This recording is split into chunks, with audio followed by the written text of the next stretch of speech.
Sai Satcharitra, chapter 18 and 19.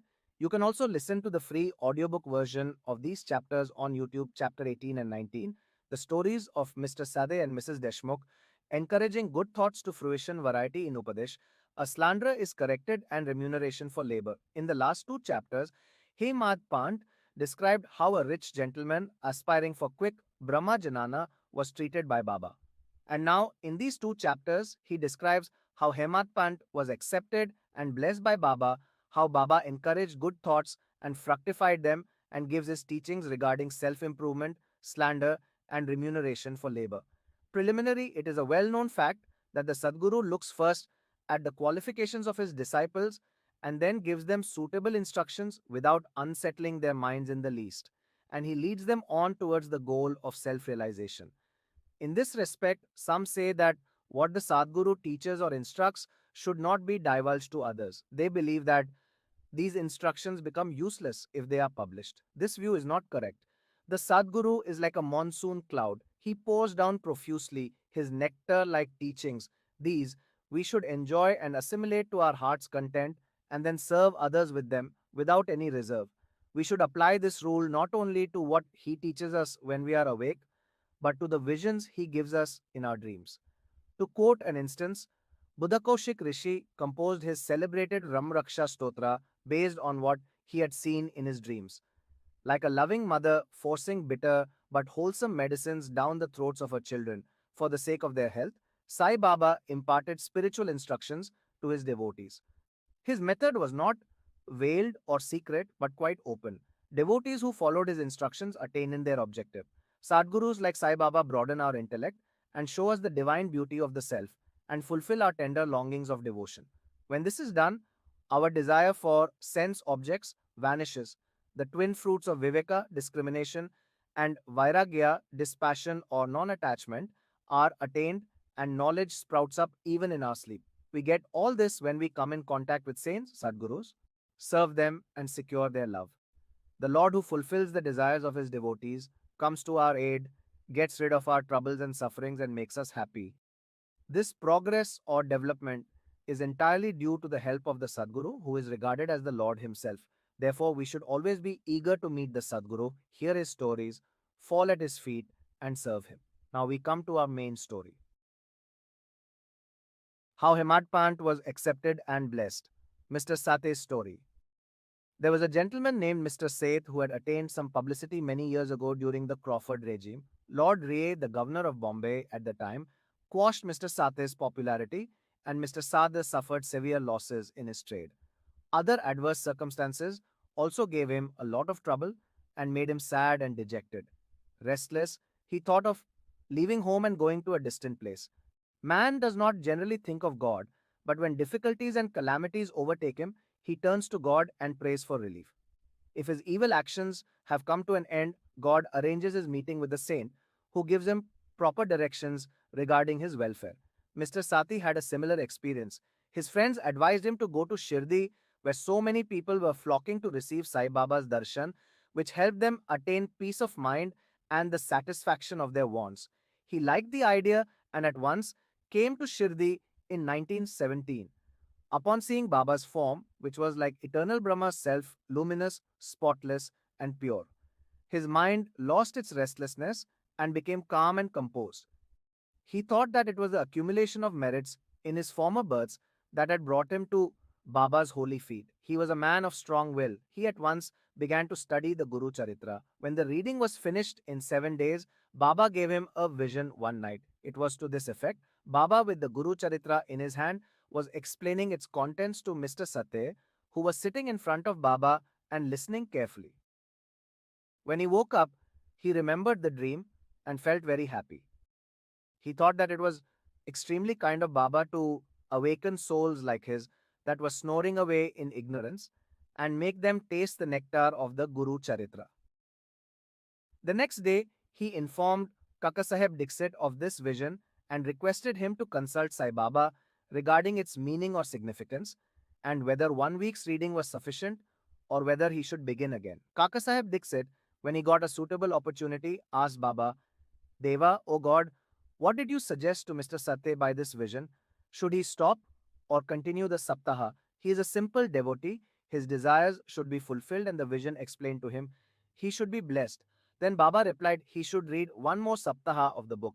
If the work is studied carefully, the devotee will become pure and will be benefited. The Lord will be pleased and will rescue him from the bondage of mundane existence.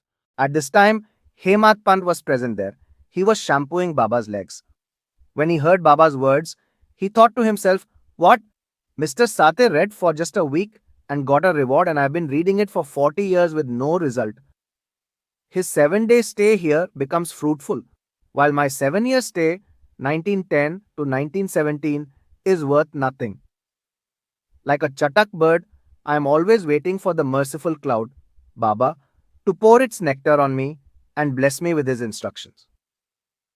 No sooner did this thought cross his mind that Baba knew what Hemat Pant was thinking. It was the experience of Baba's devotees that Baba read and understood all their thoughts, and that he suppressed the negative thoughts and encouraged the good ones. Having read Hemat Pant's mind, Baba at once asked him to get up, go to Shama Madhavrao Deshpande, get 15 rupees as dakshina from him, sit and chat with him for a while and then return. Mercy dawned in Baba's mind, and so he issued this order. And who could disobey Baba's orders? Hemat Pant immediately left the masjid and went to Shama's house. Shama had just bathed and was wearing a dhotar. He came out and asked, Hemat Pant, how is it that you are here now? It seems that you have come from the masjid. Why do you look restless and dejected, and why are you alone? Please sit and rest while I do my worship. In the meanwhile, please help yourself to pan vida, leaves with betel nuts, and let us then have a pleasant chat. After saying this, he went inside, and Hemat Pant sat alone in the front veranda. He saw a well-known Marathi book named Gur Nath Bhagwat on the windowsill. This is a commentary by the Saint Ekanath on the 11th chapter of the bigger Sanskrit work, the Bhagwat. At Sai Baba's suggestion, Bapu Saheb Jog and Kaka Saheb Dixit read daily in Shirdi the Bhagavad Gita with its Marathi commentary named Bhavartha Deepika or Jnaneshwari. A dialogue between Krishna and his devotee and friend Arjuna, Nath Bhagwat, a dialogue between Krishna and his servant devotee Uddhava, and also Ekanath's other big work, Bhavartha Ramayana. When devotees came to Baba and asked him certain questions, he sometimes answered them in part and asked them to go and listen to the readings of the above-mentioned works, as these are the main treatises of Bhagavad Dharma. When the devotees went and listened, they got full and satisfactory replies to their questions. Hemat Pant also used to read daily a few portions of the book Nath Bhagwat. That day, he had not completed the daily portion of his reading, but had left it unfinished in order to accompany certain devotees who were going to the masjid. When he took the book from Shama's windowsill and casually opened it, he found to his surprise that the unfinished portion turned up. He thought that Baba had sent him very kindly to Shama's house to enable him to complete his daily reading. So he went through the unfinished portion and completed it. As soon as this was over, Shama, after performing his worship, came out, and the following conversation took place between them. Hemat Pant, I have come with a message from Baba. He has asked me to return with 15 rupees as dakshina from you, and also to sit with you for a while, have a pleasant chat, and then return to the masjid with you. Shama, surprised, I have no money to give. Please take my 15 namaskaras, bows, in lieu of dakshina. Hemat Pant, alright, your namaskaras are accepted. Now let us chat for a while.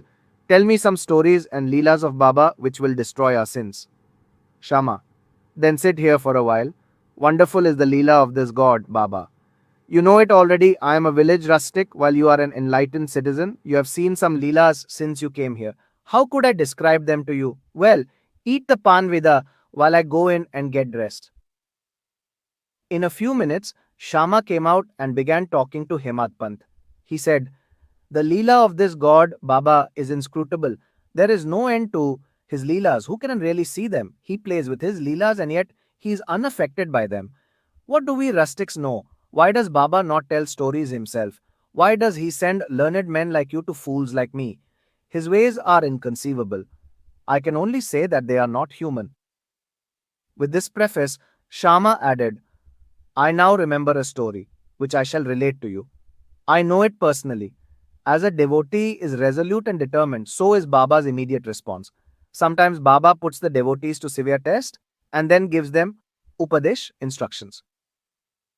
As soon as Hemad Pant heard the word Upadesh, a flash of lightning crossed through his mind. He at once remembered the story of Mr. Sate's Guru Charitra reading and thought that Baba might have sent him to Shama in order to bring peace to his restless mind.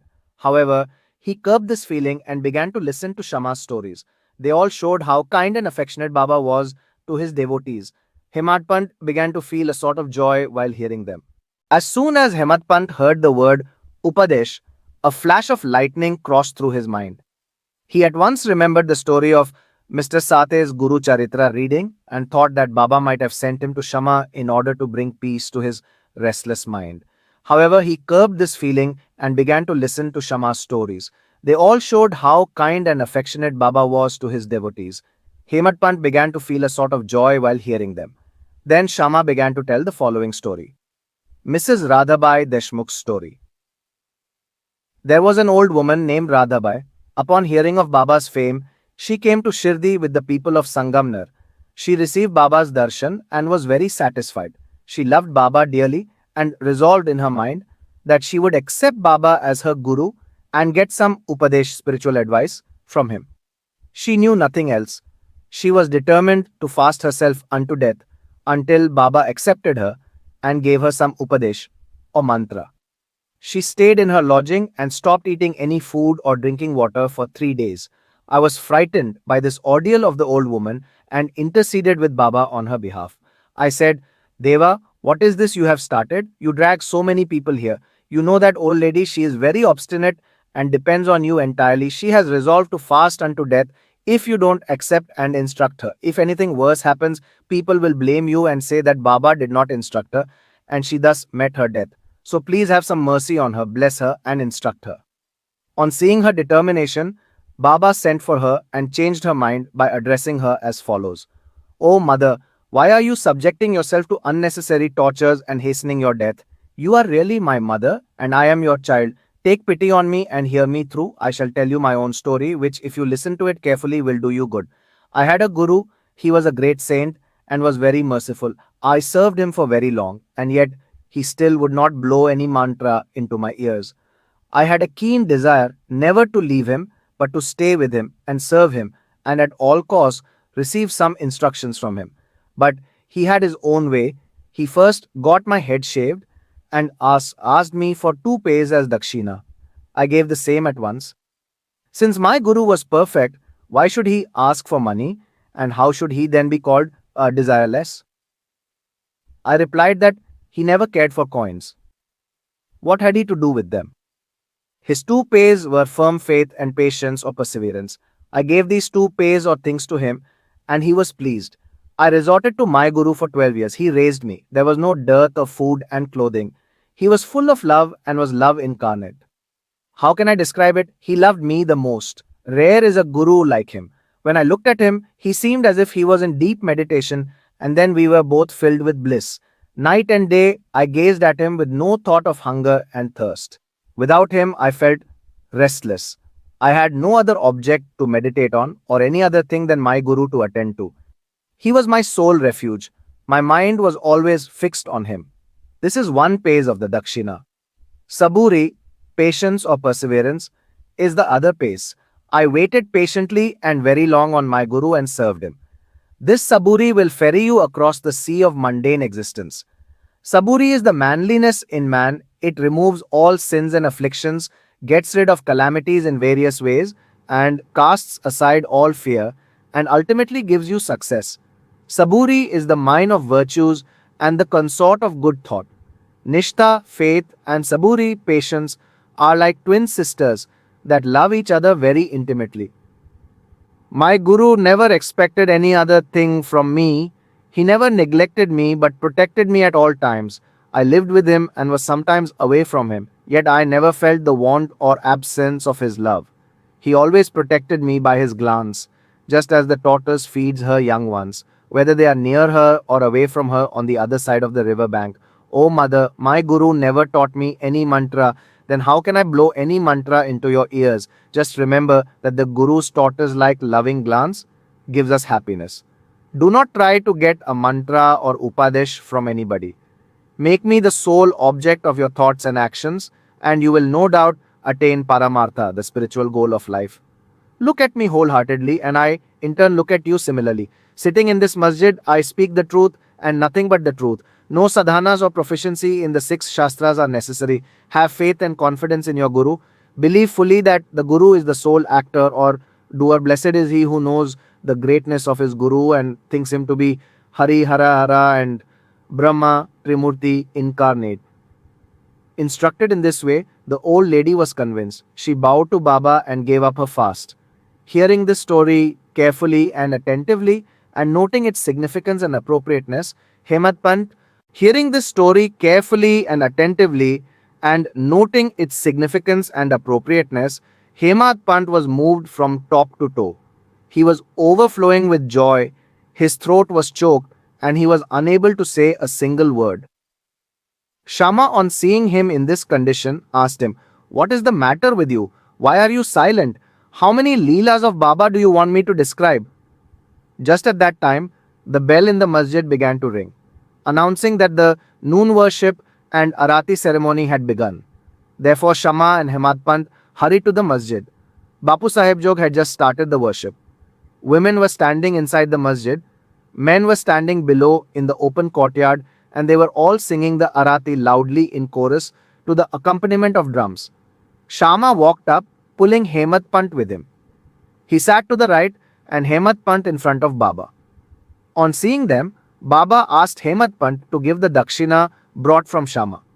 He replied that Shama gave namaskaras in lieu of rupees and that he was there in person. Baba said, "Alright, now let me know whether you both had a chat, and if so, tell me all that you talked about." Not minding the sounds of the bells, the drums, and the singing, Hemad Pant was eager to tell Baba what they had talked about and started to narrate it. Baba also appeared anxious to hear about it, and so he leaned forward to listen. Hemad Pant said everything that they talked about was very pleasant and that the story of the old lady was especially wonderful. He said that on hearing it, he thought that Baba's Leelas were inexplicable and that under the guise of that story, he had in fact received a blessing. Baba then said, "Wonderful is that story. How were you blessed? I would like to know everything in detail from you, so tell me all about it."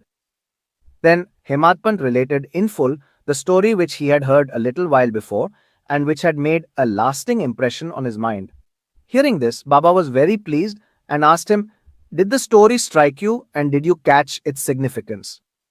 He replied, "Yes, Baba, the restlessness of my mind has vanished and I have got true peace and rest and come to know the true path." Then Baba spoke as follows, "My method is quite unique. Remember well this one story and it will be very useful. To get the knowledge, realization of the self, Dhyanagat meditation is necessary. If you practice it continuously, the vrittis, thoughts, will be pacified. Then, being quite desireless, you should meditate on the Lord who is in all creatures. And when the mind is concentrated, that goal will be achieved. Meditate always on my formless nature, which is knowledge incarnate, consciousness, and bliss. If you cannot do this, meditate on my form from top to toe, as you see here. As you go on doing this, your vrittis will concentrate on one point, and the distinction between the dhyatas or meditator by dhyana, by act of meditation, and dhyaya, the object meditated upon, will be lost. And the meditator will be one with the consciousness and will be merged in the Brahman. The Pamma mother tortoise is on one bank of the river and her young ones are on the other side. She gives neither milk nor warmth to them. Her mere glance gives them nutrition. The young ones do nothing but remember, meditate upon their mother. The tortoise's glance is to the young ones a downpour of nectar, their only source of sustenance and happiness. Similar is the relationship between the Guru and his disciples. As Baba finished saying these last words, the chorus of the Arati stopped and everyone shouted out loudly in one voice, "Victory to our Sadguru Sai Maharaj, who is existence, knowledge, and bliss." Dear readers, let us imagine that we are at this time standing among the crowd in the masjid, and let us join them in this Jaya Jayakar.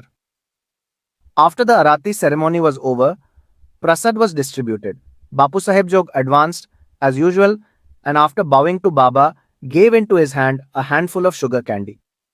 Baba gave this entire quantity to Hemad Pant and said to him, "If you take this story to heart and remember it well, your state will be as sweet as the sugar candy. All your desires will be fulfilled and you will be happy." Hemad Pant bowed before Baba and implored, "Do favor me like this. Bless and protect me always." Baba replied, "Hear this story, meditate on it, and assimilate its spirit. Then you will always remember and meditate on the Lord, who will manifest himself to you." Dear readers, Hemad Pant got the prasad of sugar candy then, and we now get the prasad of this sugar candy, this story.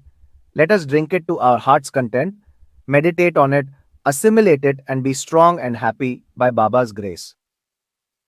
Towards the end of the 19th chapter, Hemad Pant has dealt with some other matters which are given below.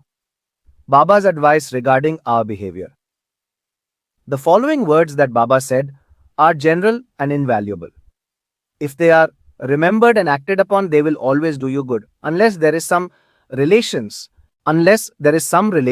or connection, nobody goes anywhere. If any men or creatures come to you, do not discourteously drive them away, but receive them well and treat them with due respect. God will certainly be pleased if you give water to the thirsty, bread to the hungry, clothes to the naked, and give strangers a place to rest. If anybody wants any money from you and you are not inclined to give, do not give. But do not bark at them like a dog. Let anybody speak hundreds of things against you. Do not resent by giving them any bitter reply. If you always tolerate such things, you will certainly be happy. Let the world go topsy-turvy. You remain where you are. Standing or staying in your own place, watch calmly the show of all things passing before you. Demolish the wall of difference that separates you from me, and then the road for our meeting will be clear and open. The sense of differentiation as I and thou is the barrier that keeps the disciple away from his guru. And unless that is destroyed, the state of union or atonement is not possible. Allah Malik Pardai, God is the sole proprietor. Nobody else is our protector. His method of work is extraordinary, invaluable, and inscrutable. His will be done, and He will show us the way and satisfy our heart's desires. It is on account of a past relationship that we have come together. Thus, let us love and serve each other and be happy.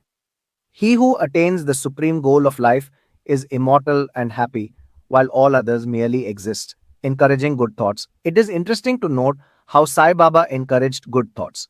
You have to surrender yourself completely to him with love and devotion, and then you will see how he helps you with so many things. A saint once said that when you get a good thought immediately after awakening from your sleep, and if you cultivate the same thought during the day, your intellect will unfold and your mind will attain calmness. Hemad Pant wanted to try this. On a Wednesday night, before going to bed, he thought, tomorrow is Thursday, an auspicious day, and the place Shirdi is so holy. So let me remember and chant the Ramanama, various holy names of Rama, all day. When he woke up the next morning, he remembered without any effort the name of Rama and was very pleased. Then, after finishing his morning duties, he went to see Baba with flowers. When he left Dixit's Wada and was passing by Booti's Wada, the present Samadhi Mandir, he heard a beautiful song that was being sung in front of Baba in the masjid by Aurangabadkar. The song was Guru Kripanjan Payo Mere Bhai by Ekanath, in which Ekanath says that he got bliss in the form of the Guru's grace, which opened his vision and made him see Rama in his dreams and everywhere. There were so many songs, and yet why was this particular song chosen by Aurangabadkar? Is this not a miracle arranged by Baba to feed Hemad Pant's desire to sing Rama Nama all day? All saints agree on and stress the efficacy of chanting God's name. It is effective in fulfilling devotees' ambitions and in protecting and saving them from all calamities. Variety in Upadesh. A slanderer is corrected. Sai Baba required no special place or special time to give instructions. Whenever any occasion demanded it, he gave them freely. Once it so happened that a devotee reviled another behind his back. Forgetting merits, he dwelt on the faults of his brother and spoke so sarcastically that those who heard him were disgusted.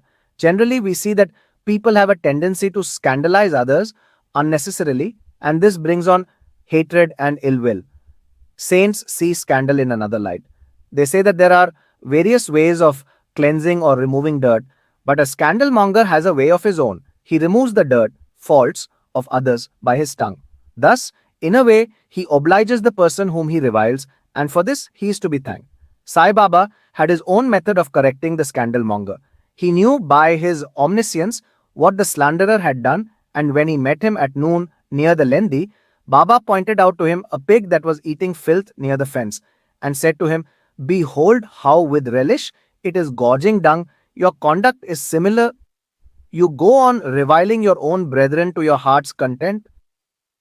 After performing many deeds of merit, you are born a man, and if you act like this, will Shirdi help you in any way?" Needless to say, the devotee took the lesson to heart. In this way, Baba gave instructions whenever necessary. If these are born in our minds and acted upon, our spiritual goal, self realization, is not far off. There is a proverb which says, "If my Lord exists, he will feed me on my cot." This proverb is only true with respect to food and clothing. If anyone trusts in this and sits idly and does nothing in spiritual matters, he will be ruined. One has to exert himself to the utmost in order to attain self realization. The more he endeavors, the better for him. Baba said that he was omnipresent and was not limited. To resolve the misunderstanding of those who thought that Baba was only his body, he incarnated himself in this form. And if any devotee meditated on him day and night with complete self surrender, he experienced union with him. He who wants to get rid of the cycle of births and deaths should lead a righteous life with his mind calm and composed. He should always engage himself in good actions, should do his duties, and surrender himself, heart and soul, to Baba. He need not then be afraid of anything.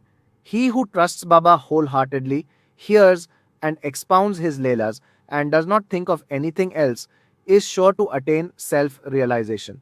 Baba asked many to remember his name and to surrender to him, but to those who wanted to know who they were, he advised Shravanam study and Mananam meditation.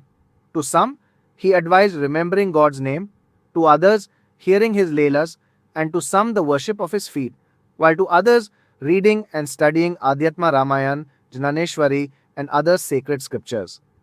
He made some sit near his feet while he sent some to Khandoba's temple, and to others he advised the repetition of the thousands names of Vishnu, and to some the study of Chandogya Upanishad and the Gita.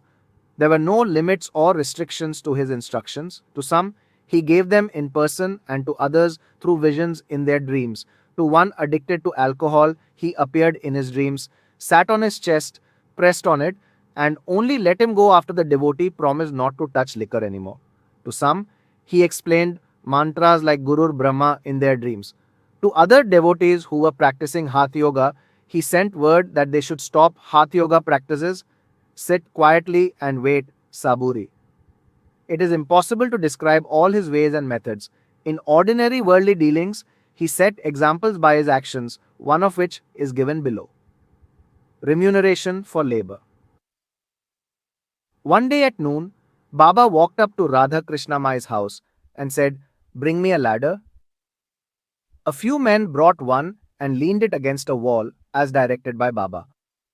He climbed up on the roof of Vaman Gonkar's house, walked over the roof of Radha Krishna Mai's house, and then climbed off from the other side. No one knew why Baba did this. Radha Krishna Mai was at that time suffering from malaria. It may have been to drive off that fever that he climbed on the roof. Immediately after getting off the ladder, Baba paid 2 rupees each to the persons who brought the ladder. Somebody asked Baba why he paid so much for this. He replied that nobody should take the labor of others in vain. The worker should be paid his dues promptly and liberally. Bow to Sri Sai, peace be to all.